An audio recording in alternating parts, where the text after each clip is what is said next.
히브리서 11장 1절 말씀에 보니까 성경 이렇게 말합니다. 믿음은 바라는 것들의 실상이요 보지 못하는 것들의 증거니.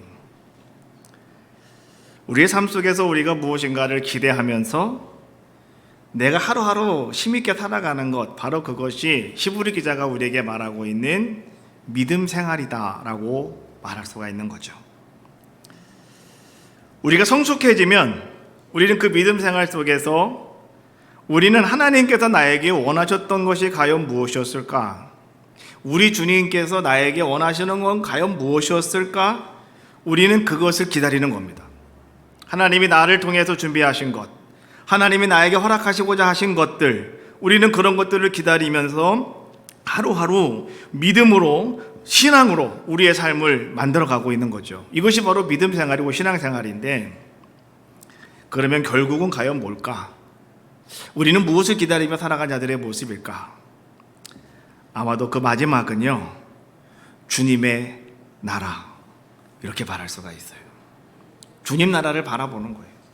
우리는 그 주님 나라를 기다리며 열심히 우리의 믿음 생활, 우리의 신앙 생활 열심히 감당하는 자들의 모습이 될 줄로 믿습니다. 기다림이 우리의 간절함이 될 때 그곳에는요, 믿음의 역사가 나타난다. 기다린다고 하는 것이 내 삶 속에 간절함이 될 때, 여러분, 하나님이 언제 우리에게 역사하시는지 여러분 다 알고 계시죠? 간절함이 있을 때입니다. 그때 하나님이 여러분의 기도를 들으시고요, 간절함이 있을 때 하나님이 여러분들에게 놀라운 일들을 이루어 주시는 모습들을 우리가 볼 수가 있습니다. 그러한 간절한 마음을 가지고 오늘 우리가 주님 앞에 나와 여러분 예배하는 가운데 있습니까? 성경 말씀에 보니까요, 그런 간절함을 가지고 저 멀리 동방으로부터 산을 넘고 그 다음에 물을 건너 찾아온 사람들이 있었습니다. 이 사람들은 과연 누구였을까? 우리 이렇게 생각을 해 볼 수가 있습니다. 이스라엘 백성이 하나님의 심판 가운데 바벨론에게 멸망을 당하고 수많은 사람들이 바벨론으로 포로로 끌려갑니다. 그런데 그들은 포로로 끌려가서 이제 우리는 하나님 말씀대로 살아가야 되겠다. 이제 다시 우리가 이런 큰 죄를 짓지 말아야 되겠다. 그들은 그렇게 결단하게 되었고, 그곳에서 그들은 하나님만 바라보고 하나님만 신뢰하며 살아가는 자들의 모습, 그런 사람들이 있었으니 그들이 누구였느냐? 바로 하나님을 잘 믿고자 결단했던 이스라엘 백성들의 모습이었어요. 이들을 갖다가 우리가 유대인이라고 말하고, 이들을 갖다가 우리가 히브리인 이렇게 말을 하게 되는 거죠. 오늘 그들에게 많은 이야기를 들은 사람들이 있어요. 그 바벨론 사람들은요, 오늘 그들이 하는 이야기가 뭐냐고 하면 이런 이야기를 합니다. 이제 장차 우리에게 메시아가 찾아올 것인데, 그 메시아가 나타날 때는 특별한 별이 나타나게 될 것이다 라고 이야기를 합니다. 그래서 그 이야기를 아주 확고하게 믿고 있었던 사람들, 그래서 날마다 하늘의 별을 바라보면서 정말로 메시아가 언제 우리에게 찾아올 것인가 기다리고 있던 사람들, 아마 그들이 오늘 그 메시아를 기다리는 간절함 속에서 산을 넘고 강을 넘어서 광야를 건너서 오늘 예수님이 탄생하신 그 베들레헴 마구간 앞에 서 있는 자들의 모습이 아닐까 우리는 생각해 볼 수 있습니다. 르네상스 시대에 최고의 화가다라고 이렇게 불리는 사람이 한 사람이 있는데요, 그 사람이 누구냐고 하면 보티첼리라고 하는 화가입니다. 그 사람이 1475년도에 동방박사의 경배라고 하는 그림을 하나 그렸어요. 자, 그 그림을 한번 보면 그 그림은 이런 그림입니다. 허름한 다 무너져가는 마구간을 배경으로 해서 예수님과 아기 예수님과 그다음에 예수님의 가족이 보이고요. 그리고 그 옆에 둘러싸고 있는 많은 사람들이 있는데요, 사람들은 다 누굴까? 동방박사와 그 다음에 동방박사를 수행하였던 그 수행원들이 아닐까, 뭐 이렇게 우리가 생각을 해 볼 수가 있어요. 우리가 생각을 할 때 동방박사 세 사람이 와서 예수님께 경배했다. 세 사람만 거의 그림을 많이 그리는데 오늘 이 보티첼리라고 하는 사람은 상상 속에서 이렇게 그림을 그린 거예요. 동방박사만 온 것이 아니다. 그가 함께 수행했던 많은 사람 따라왔을 것인데 그들도 함께 다 들어가서 오늘 아기 예수께 경배하며 아기 예수께 엎드려 절하는 그러한 축하하며 탄생을 이렇게 축하하는 그런 자들의 모습이 아니었겠는가라고 하는 그런 상상 속에서 이제 보티첼리라고 하는 사람이 이런 그림을 이제 그리게 된 거죠. 자, 그런데 오늘 이 그림을 자세히 들여다가 보면 특이한 한 사람을 우리는 발견해 볼 수가 있습니다. 누구냐고 하면 저쪽 여러분 볼 때 우측면에 있는 황금색 옷을 입고 있는 한 남자를 여러분은 주목해 보실 수가 있겠죠. 다른 사람들은 전부 다 같이 진지하게 아기 예수님께 경배하며 모든 시선이 다 어디로 가 있냐고 하면 아기 예수님께로 가 있습니다. 그런데 오늘 이 사람은 자세가 조금 어딘가 좀 어색하죠. 좀 거만한 듯도 하면서 뭔가 조금 못마땅한 표정으로 서 있는 한 사람의 모습을 화가는 그림을 그렸다 이런 얘기예요. 사람들이 궁금하면 저게 누굴까? 사람들은 궁금해 하는데요. 이 화가가 이렇게 이야기했어요. 저 사람은 바로 나 자신입니다. 라고 이렇게 이야기합니다. 오늘 우리가 이 그림을 보면서 말이죠. 우리 많은 것을 이 그림이 시사해 줍니다. 많은 사람들은 아기 예수를 기다리며 아기 예수의 탄생을 축복하며 엄청나게 멀리서 찾아와서 예수님 앞에 엎드린 자들의 모습이었고 기쁨과 즐거움과 감사가 있는 자들의 모습이었는데 나 자신은 오늘 그 사람처럼 예수님을 바라보는 것이 아니라 다른 것들을 바라보면서 그 자리에 서 있기는 서 있지만은 왠지 좀 땡뚱맞은 그러한 모습으로 서 있는 우리들의 모습은 아닌가라고 하는 거죠. 이제 우린 대림절에 이 땅에 다시 오시는 예수 그리스도를 기다리는 가운데 있는데요. 오늘 정말 여러분들의 모습이 그 황금색 옷을 입고 있는 황토색 옷을 입고 있는 그 사람과 같이 오늘 내가 그런 모습을 갖고 있지 않은지. 그렇다고 한다면 오늘 다시 한번 여러분들의 기다림이 간절함으로 바뀌어지는 귀한 시간 되시기를 주님의 이름으로 축복합니다. 오늘 마태복음 2장 1절 말씀에 보니까 이렇게 말씀이 시작이 되어집니다. 헤롯 왕 때 예수께서 유다 베들레헴에서 나심에 동방으로부터 박사들이 예루살렘에 이르러 말하되 라고 말씀해 주고 있어요. 동방으로부터 박사들이 왔다. 이 박사가 누구냐? 이 박사라고 번역한 이 헬라어의 원어 성경을 보면은요, 뭐라고 써 있냐고 하면 마고스라고 이렇게 기록이 돼 있어요. 이 마고스라고 하는 말은요, 어떤 의미를 가지고 있냐고 하면 첫 번째, 어떤 한 종족의 이름일 수 있다라고 이렇게 이야기하고요. 두 번째는요, 어떤 직책의 이름일 수가 있다라고 이렇게 이야기를 합니다. 에스더 시대에 모르드게와 많은 유대인들이 전부 다 졸지에 다 죽음을 당할 수밖에 없는 상황이 있었습니다. 그때 에스더가 내가 죽으면 죽으리라 3일 동안 금식하고 기도하고 왕에게 나가서 유대인들을 살리는 놀라운 역사를 이룬 것을 성경으로 우리에게 보여주고 있는데요. 자, 그때 이 하만이라고 하는 사람이 페르시아 왕에게 가서 했던 얘기가 뭐냐고 하면 왕이시여, 우리에게는 마고스 축제가 있습니다. 그러니 오늘 이 유대인들을 가만두면 안 됩니다. 이 마고스 가정처럼 마고스 그 종족들처럼 우리가 이들을 다 멸해야 됩니다 라고 하면서 왕에게 이야기해가지고 왕이 오케이 해가지고요, 이제 어느 날 어느 시간에 모든 유대인들은 다 죽여라, 이 명령이 떨어지게 된 거예요. 그러면 이 마고스라고 하는 사람은 누구냐고 하면 어떤 종족이었는데요, 페르시아에 아주 훌륭한 의인이 한 사람이 있었는데, 근데 이 마고스라고 하는 사람들이 두 사람이 서로 작당을 해가지고 거짓 증언을 해서 이 사람을 죽였단 말이에요. 사형시켜버리고 말았단 말이에요. 그래서 나중에 이후에 그것이 발견되어져서 이제 어떤 일이 생겼냐고 하면, 이제 페르시아의 왕이 어느 날 어느 시간 이틀 동안은 모든 페르시아 사람들은 그 마고스 족속들을 죽여도 상관없다, 가서 그 마고스의 집에 가서 모든 것을 다 빼앗아 나와도 상관없다, 그날은 내가 다 용인해 주겠다 라고 이야기한 게 마고스 축제예요. 그래서 이 마고스 살인 축제라고 이렇게 이야기하거든요. 그것이 이스라엘 백성들에게 유대인 이제 말살 정책으로 이루어지는 이제 하만의 계략이었다라고 하는 거죠. 그때 에스더가 하나님께 기도하고 들어가서 그거 뒤집어 버린 거예요. 하나님께서 유대인들을 살려주시는 놀라운 역사가 나타나게 된 거죠. 그때 나오는 그 단어 중에 하나가 마고스예요. 마고스.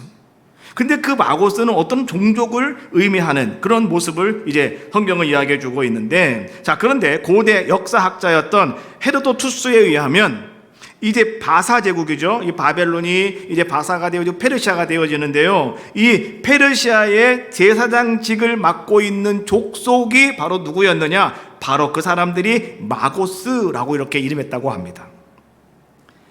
이스라엘 백성들로 치면 야곱의 12아들이 있는데요. 그 아들 가운데 레위 지파가 제사장 지파였잖아요.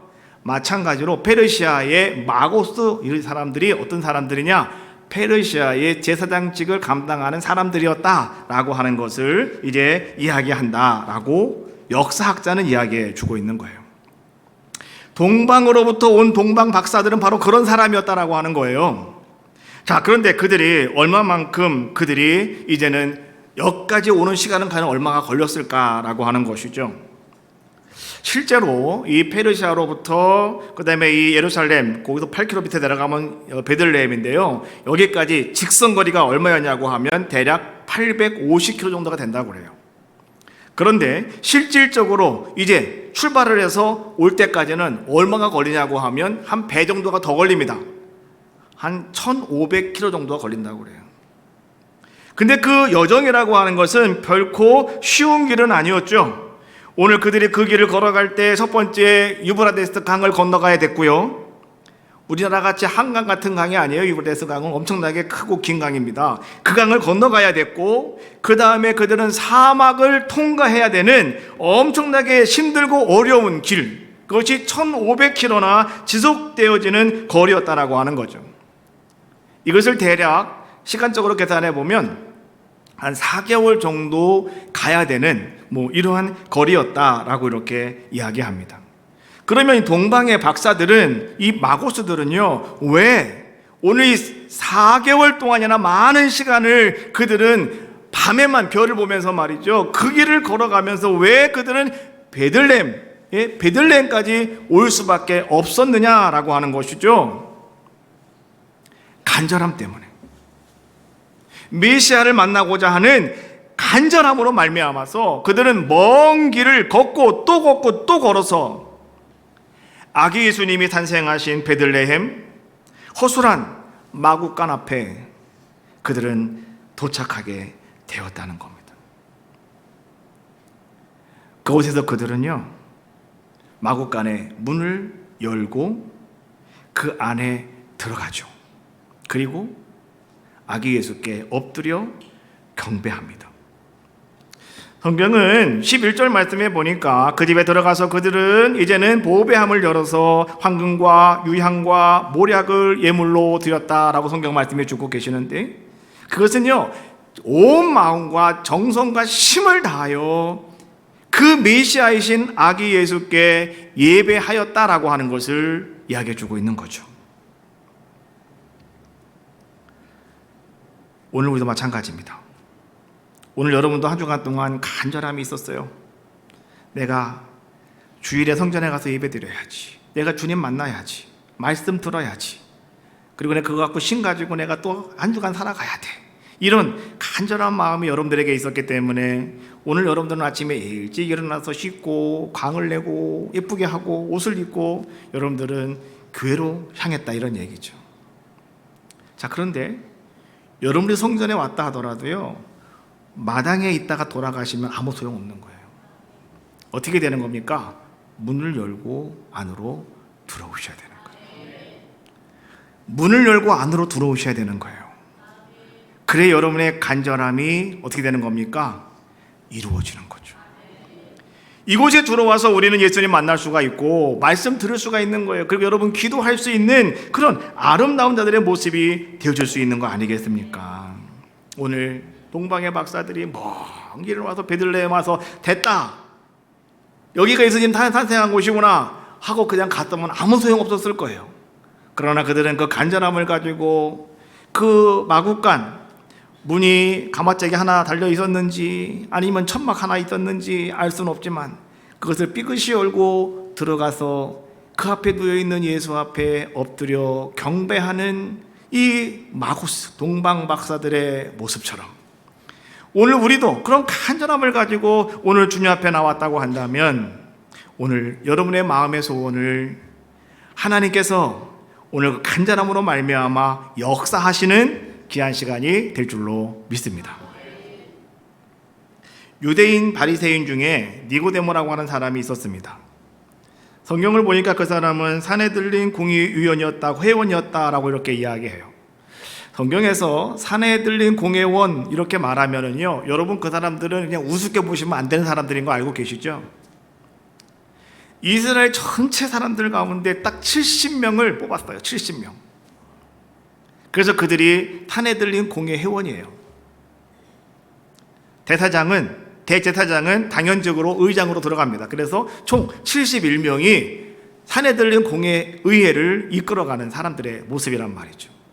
그런데 니고데모라고 하는 사람이 그 중에 한 사람이었다, 이런 얘기예요. 근데 이 사람에게는요 간절함이 한 가지가 있었어요. 무엇이냐고 하면 진리에 대한 간절함이에요.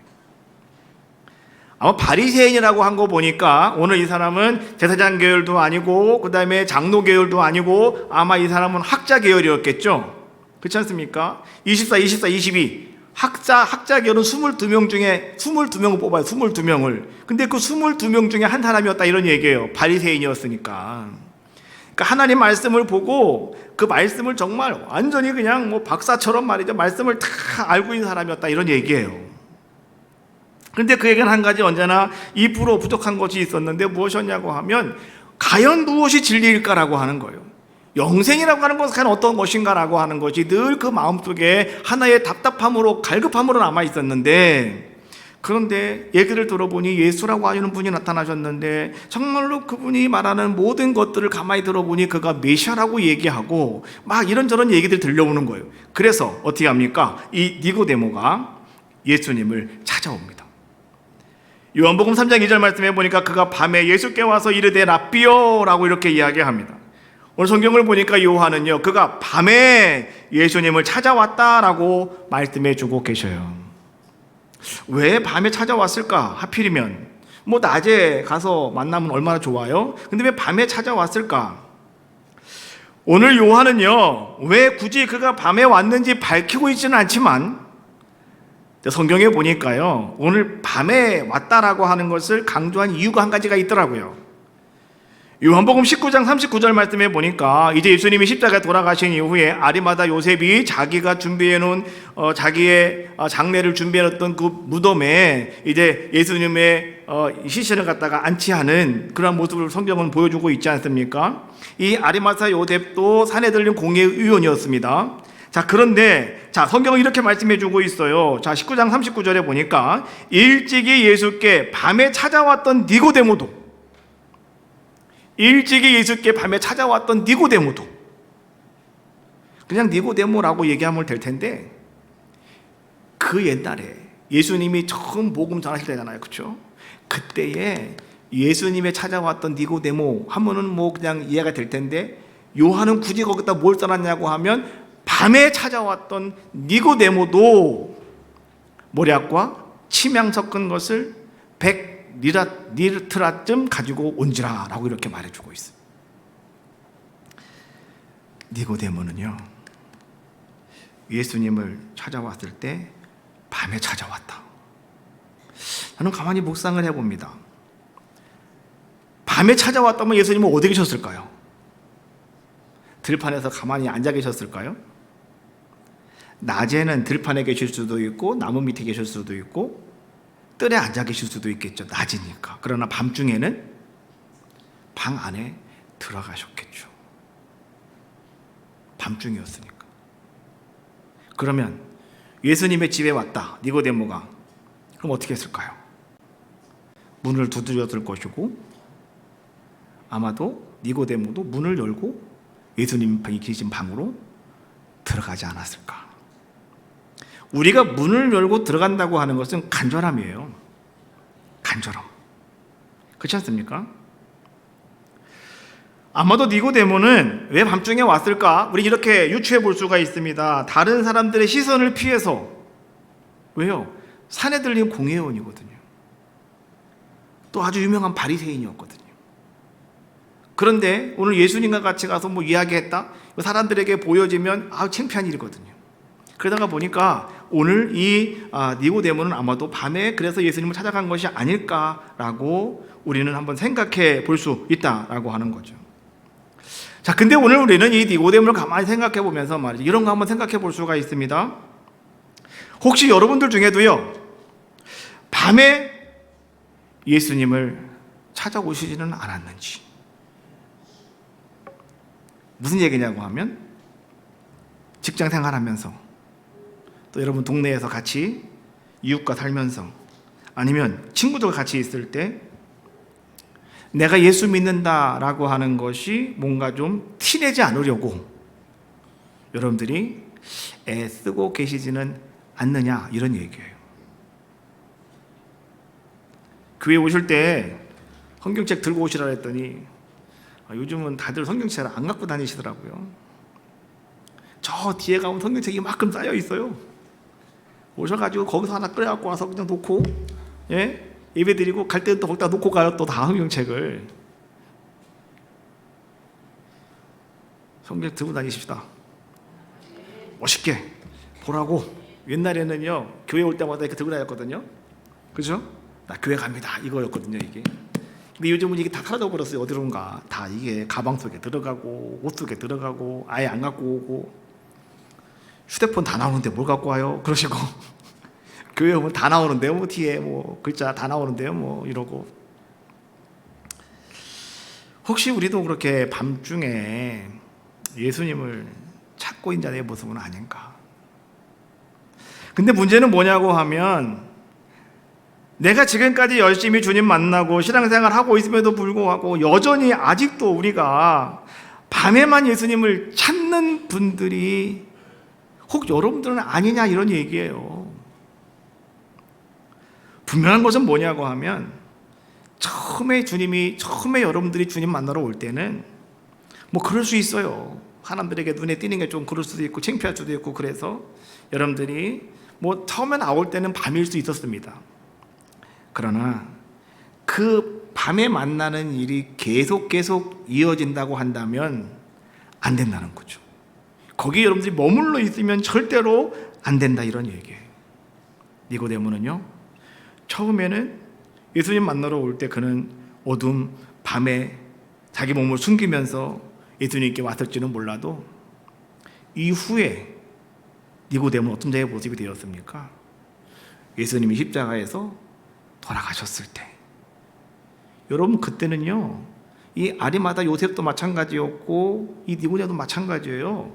이 예수님이 지금 십자가에서 최고의 교수형으로 돌아가셨잖아요. 그러면 내가 이분을 내가 가서 챙겨주고 한다라고 하는 것은 나도 그렇게 똑같이 같은 사람으로 인정받을 수 있는 모습 아니겠습니까? 그래서 제자들은 다 도망가 버리고 말았어요. 요한 한 사람만 옆에 있었지 다 도망가 버리고 말았다고요. 자기 붙잡혀 죽을까 봐. 그런데 니고데모는 아까 말씀에 나왔죠? 그 자리에 가서 사람들을 보란 듯이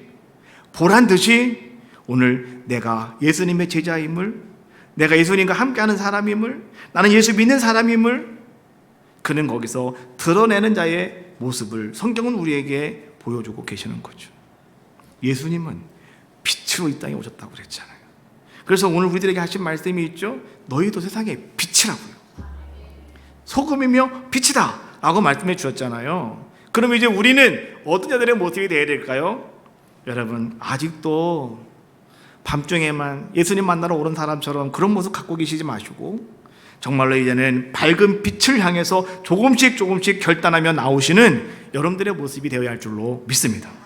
또 2절 말씀에 보니까 거기 그런 말씀이 나와요. 요한복음입니다. 요한복음 3장 2절 말씀에 보니까 이 니고데모가 예수님께 와서 이렇게 말합니다. 우리가 당신은 하나님께로부터 오신 선생인 줄 아나이다. 이 바리새인이었던 니고데모가 하는 얘기가 뭐냐고 하면 당신은 하나님께로부터 오신 선생입니다. 다시 말하면 아주 훌륭한 랍비이십니다. 뭐 이런 고백을 하고 있는 거죠. 근데 많은 사람들은 말이죠, 여러분 가만히 보면 그런 것 같아요. 언제나 모든 사람들은요, 우리라고 하는 이 단어 속에 자꾸만 나 자신을 좀 이렇게 좀 숨기고 싶은 그러한 습성을 가지고 있는 것이 오늘 우리들의 모습이 아닌가라고 생각이 들어요. 많은 사람들 앞에서 자기 자신을 좀 파묻고 싶고, 그 다음에 좀 익명성이라고 그러죠. 이것을 보장받기 위하여 우리는 어떤 단어를 많이 쓰냐고 하면 우리라고 하는 단어를 많이 쓰죠. 그래서 그런 말도 있잖아요. 모르면 가만히 있어라, 중간은 간다. 그렇죠? 모르면 가만히 있으면 돼요. 그럼 그 우리들 안에서 중간은 가는 거예요. 근데 거기서 내가 나대면은 그 사람은 아무것도 모른다고 창피당할 수 있다, 이런 얘기죠. 또 여러분, 모난 돌이 정 맞는다, 이런 말도 있어요. 그냥 우리라고 하는 공동체 안에서 가만히 멈추고 있으면 상관없는데 거기서 자꾸 삐뚤삐뚤 뛰어 올라오면은 망치 하나가 탁, 그 모난 거 깨트려 버리니까 정 맞는다, 뭐 이런 얘기를 하게 되는 거죠. 오늘도 우리가 정말 우리라고 하는 건 상당히 좋은 거잖아요. 거기서 내가 거하는 것이 되지 않겠습니까? 뭐 이런 생각을 가지고 살아가는 여러분들이 있다고 한다면 상당히 죄송하지만 한 가지 꼭 기억하실 것이 있어요. 그것은 무엇이냐고 하면 하나님 앞에서는, 예수 그리스도 앞에서는 우리는 혼자 서야 한다는 거예요. 우리는 단독으로 서야 한다라고 하는 것을 기억하시라는 거예요. 여러분, 베드로는 말이죠, 예수님 만났을 때 자기 동생과 함께, 자기 형제와 함께 고기 잡는 사람 아니었습니까? 그런데 베드로는 이렇게 말합니다. 누가복음 5장 8절 말씀해 보니까 베드로가 이를 보고 예수의 무릎 아래에 엎드려 이르되 주여 나를 떠나소서 나는 죄인으로소이다 하니. 지금 베드로가 뭔가를 깨달았다면, 정말 이분이 정말 메시아인 것을 깨달았다면 베드로는 뭐라고 그래요? 우리를 떠나십시오라고 얘기하죠. 왜? 거기는 자기만 있는 게 아니잖아요. 자기 형제도 있잖아요. 그러면 우리를 떠나십시오라고 이야기를 해야 되는데, 자, 그런데 오늘 베드로는 뭐라고 말하냐고 하면 주여 나를 떠나시옵소서, 나는 죄인입니다.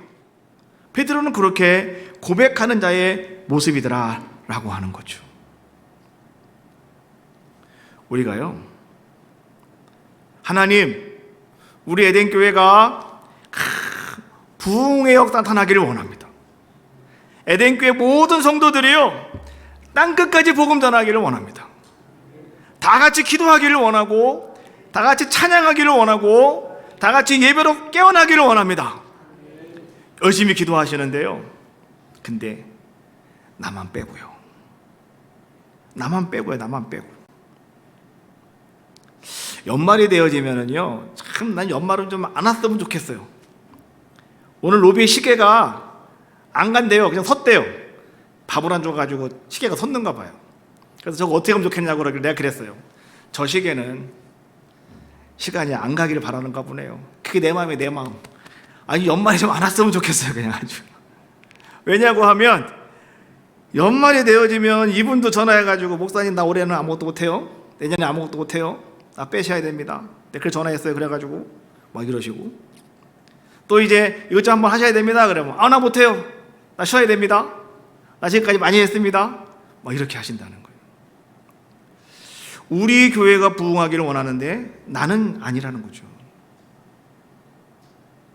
우리 박수은 집사님이 해야 되고 양정아 집사님이 해야 되는 거예요. 나는 아니고 딴 사람이 해야 되는 거예요. 그럼 우리 교회가 부흥하는 거지.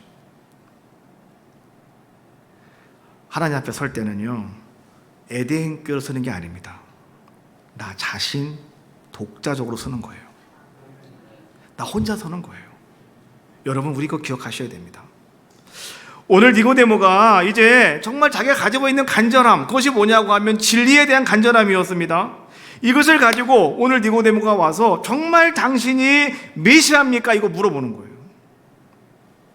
그때 예수님께서는 니고데모에게 거듭남의 비밀을 말씀해 주고 계시더라고요. 요한복음 3장 3절, 진실로 진실로 네게 이르노니 사람이 거듭나지 아니하면 하나님 나라를 볼 수 없느니라. 사람이 거듭나지 아니하면 하나님 나라를 볼 수가 없다. 5절 말씀에 보니까 진실로 내게 이르노니 사람이 불과 성령으로 나지 아니하면 하나님 나라에 들어갈 수가 없다. 오늘 예수님이 지금 당신이 정말로 메시아입니까? 이거 물어보러 온 거예요. 지금 영생을 어떻게 받는 겁니까?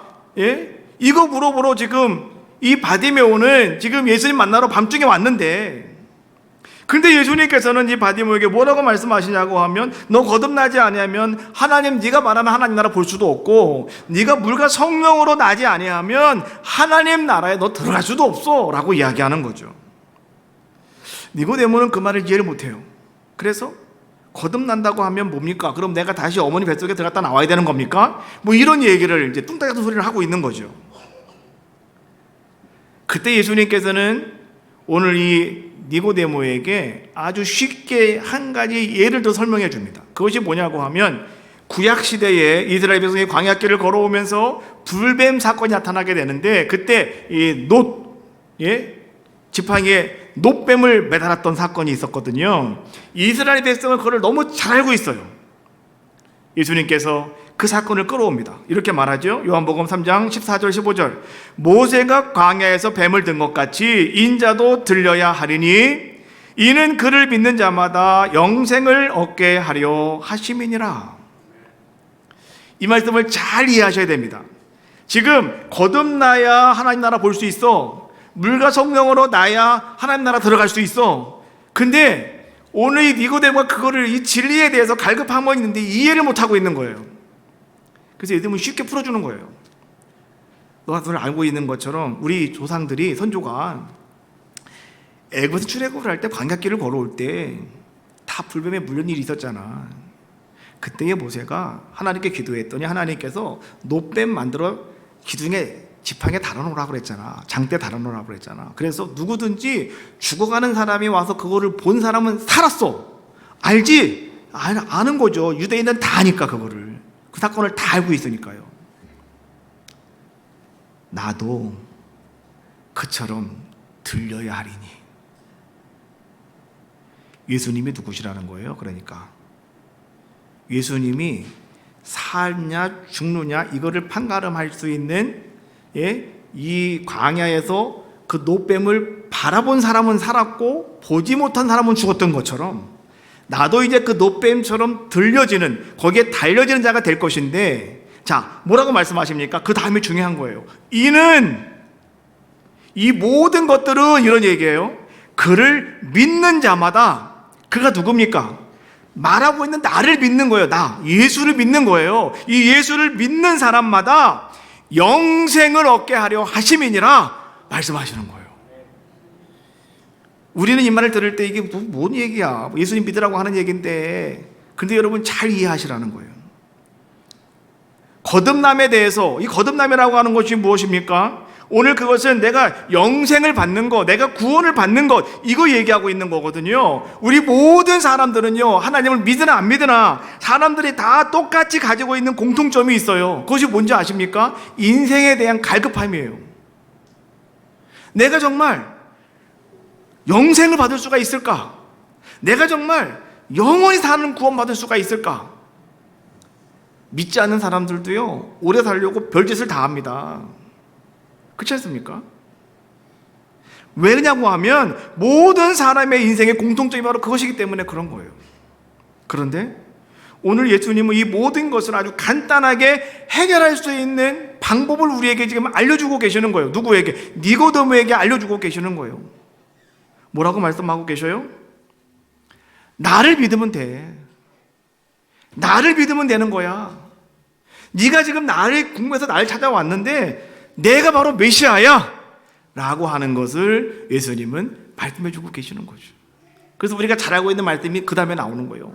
요한복음 3장 16절, 하나님이 세상을 이처럼 사랑하사 독생자를 주셨으니 이는 그를 믿는 자마다 멸망하지 않고 영생을 얻게 하려 하심이니라. 할렐루야.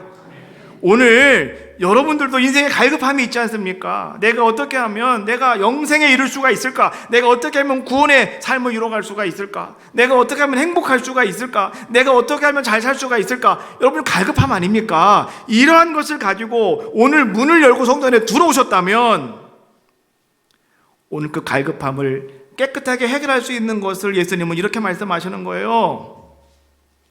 나를 믿으면 된다. 예수님을 믿으면 된다는 거예요. 그럼 여러분들은 영생을 얻는 귀한 자가 될 수가 있다. 그래서 예수님만 믿으면 구원받는 거예요. 할렐루야. 예수님만 믿으면 구원받는 거예요. 아직 교회 온 지 얼마 안 되셔가지고 뭐가 뭔지 모르시는 분들은요, 한 가지만 기억하세요. 따라합시다. 예수님만 믿으면 구원받는다. 예수님만 믿으면 영생에 이른다. 그만 알고 계시면 돼요. 아무것도 몰라도 그냥 예수님만 믿으면 돼요. 나는 예수님 믿습니다. 그러면 여러분들은 구원에 이르는 거예요. 여러분은 영생에 이를 수 있는 귀한 자가 되어줄 수 있다고 오늘 예수님은요, 그 간절한 바람, 간절한 기다림, 그 속에서 오늘 답을 주고 계시는 거예요.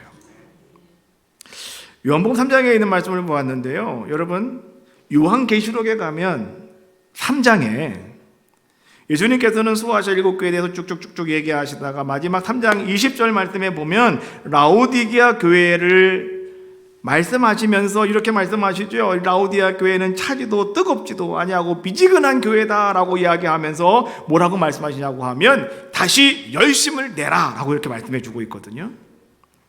그때 하시는 말씀이에요. 요한계시록 3장 20절. 볼지어다 내가 문 밖에 서서 두드리노니 누구든지 내 음성을 듣고 문을 열면 내가 그에게로 들어가 그와 더불어 먹고 그는 나와 더불어 먹으리라. 주석학자들은요, 이 구조를 보고 이렇게 정의를 내립니다. 신약 성경 전체에서 예수 그리스도에 대한 가장 위대한 모습을 이야기해 주는 게 바로 요 구절이고, 그리고 더 나아가서 죄인들을 향해서 애절한 사랑스러운 모습을 우리에게 보여주고 있는 것이 바로 요한계시록 3장 20절에 있는 말씀이다라고 이야기해 주고 있어요. 주님께서 얼마나 우리를 사랑하시는지, 주님께서 얼마나 여러분들을 향한 간절함을 가지고 계시는지, 이것을 지금 우리에게 보여주고 계시는 말씀이라는 거죠. 동방의 박사들도 먼 길을 왔습니다. 그들이 마구간 앞에서 박수치고 돌아간 게 아니었어요. 문을 열고 들어가서 엎드렸다고 그랬어요. 니고데모도 낮이 아니라 밤중이라고 그랬어요. 밤중에 예수님이 이제 문 닫고 주무시고 있는 그곳에 똑똑똑 문을 열고 두들기고 문을 예수님이 열어주셨는지 니고데모가 열고 들어갔는지는 모르겠지만 문을 열고 들어갔습니다. 들어가서 그는 거기서 나 믿으면 되는 거야 라고 예수님은 말씀하시면서 그의 모든 간절함을 깨끗하게 해결해 주셨다라고 하는 거예요. 그런데요, 우리 주님께서는 지금 여러분들에게 이렇게 말씀하셔요. 내가 문 밖에 서서 두드리노니. 오늘 주님도요, 여러분을 너무 사랑하셔서 여러분들에게 계속 주님은 여러분의 밖에서 여러분의 마음의 문, 여러분의 삶의 문을 주님은 계속해서 두드리고 계시다고 성경은 말씀해 주고 계시는 거죠. 왜 주님께서는 여러분의 마음의 문을 두드리고 계실까요? 오늘 주님은 여러분들에게 무엇을 요구하고 계시는 것일까요? 많은 사람들은요, 찾아가서 문을 두들길 때, 초인종을 누를 때 다 이유가 있습니다. 먹을 것 좀 주세요. 뭐 좀 빌려주세요. 이런 겁니다. 아파트는 좀 조용히 하세요. 뭐 이런 거. 그렇지 않습니까? 뭔가 이유가 있는 거예요. 그래서 초인종을 누르고 문을 두드린단 말이죠. 그런데 우리 주님은 우리에게 뭔가를 요구하시는 것이 아니에요. 주님이 여러분들의 마음을 두드리는 그 모습은요, 문을 두드리는 그 모습은 다른 것이 아니라 오늘 주님께서는 여러분들에게 바로 구원과 영생을 주시기 위하여 문을 두드리고 계시다는 거예요. 두드리시는데 우리는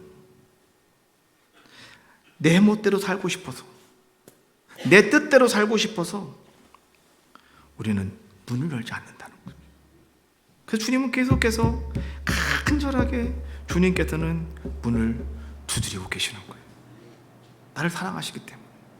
열 때까지 주님은 계속해서 문을 두드리고 계시다는 거죠. 오늘 이 시간도요, 주님은 여러분들의 문을 두드리고 계셔요.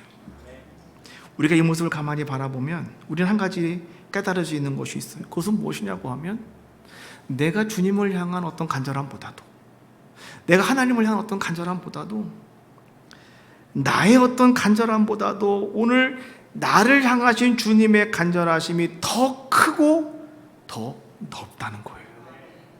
우리 그거 아셔야 돼요. 주님의 간절함이 내 간절함보다 더 크다. 오늘 그 주님 앞에 여러분 서 있어요. 나를 사랑하시는 주님, 내가 이제 마음의 문을 열겠습니다.